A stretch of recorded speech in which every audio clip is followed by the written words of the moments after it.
Hey folks, Aaron from Beansprout here. I'm here to show you a new tool that I've been working on. This is a Hitachi bandsaw, CB-75F, and it's specifically designed for resawing wood. So what do I mean by that? Well, for most luthiers, we spend a lot of time taking bigger pieces of wood and sawing them into veneers that match each other to make the tops, backs, and sides of our instruments, as well as fretboards, decorative veneers, binding, head plates, all of it. We make a lot of thin stuff. And if you've got an expensive piece of curly koa and you could get 4 slices out of it, that's 2 instruments. If you only get 3 slices, you only got 1 instrument.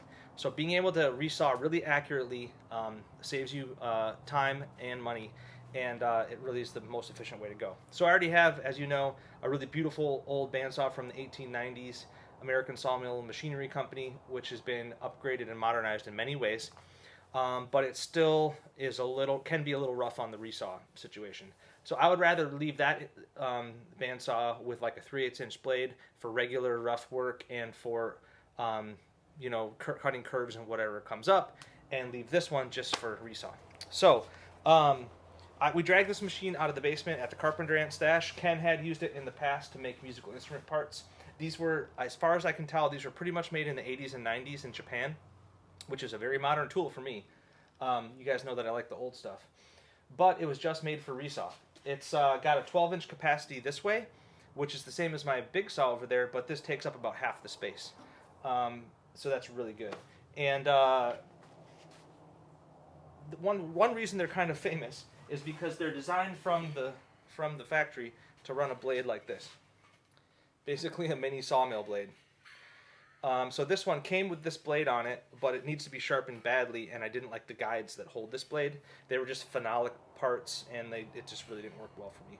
So the other thing that people do is set these up with a shallower blade and a different set of guides. So many of the luthiers on the islands who make ukuleles use these in the factories to resaw their koa. So I got some advice from some other builders about how to do this. So I went with a 1-inch Lenox blade that's got carbide teeth, and it's about 2 teeth per inch, and so I can get this sharpened a few times.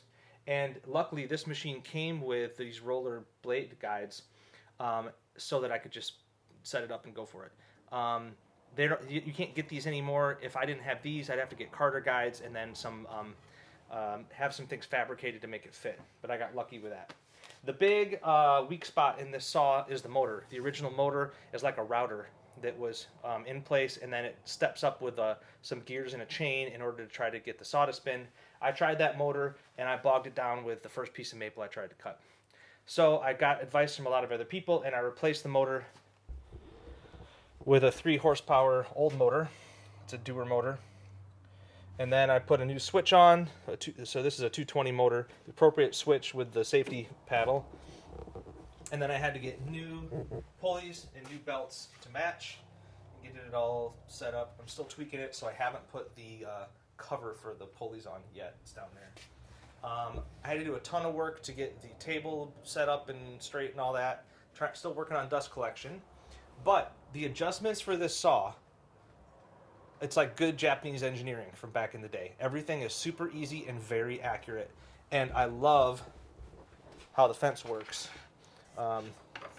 It's got like a rack and pinion style fence. You can get really micro adjust. And when you lock it, it actually locks really tight. On my other bandsaw, my aftermarket fence, it drifts off out of the way all the time. So I'm really happy with that. The table's cast iron, the wheels are cast iron. The rest of the machine is made out of steel tube that's welded. You have to build up your own base to put it on. So, what's the verdict? How did it go? Well, I did a few tests, and what I found is that straight off the saw, the surface is a lot finer, which means it's less passes through the sander or planer afterwards, and it's more slices per board, which I'm looking forward to. As a little test, I grabbed some rough walnut to make these veneers that I use for my neck blanks, and I think I made these up in about half the time as normal. So I mean, that's the whole point of a machine, is like to get it out of the way accurately so you don't have to worry about it, so I can get onto hand tools. I don't want to spend all day at the machines, and so if I can use one that doesn't take up much space, that is going to make things more accurate and faster, I'm all in. And so so far it's going pretty good. I think long term I'm going to switch out that motor when I find another one. It was for a compressor, and it runs a little hot, so I think I would rather find something that's a little more reliable, but I can deal with that when we get to it.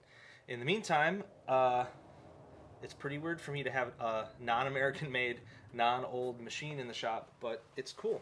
It's really well built, and it's heavy, and it runs smooth, and I'm happy to use it, and I'm happy to get it out of the basement at the Carpenter Ant Stash and put it back to work. So yeah, more on this machine as we progress. Cheers.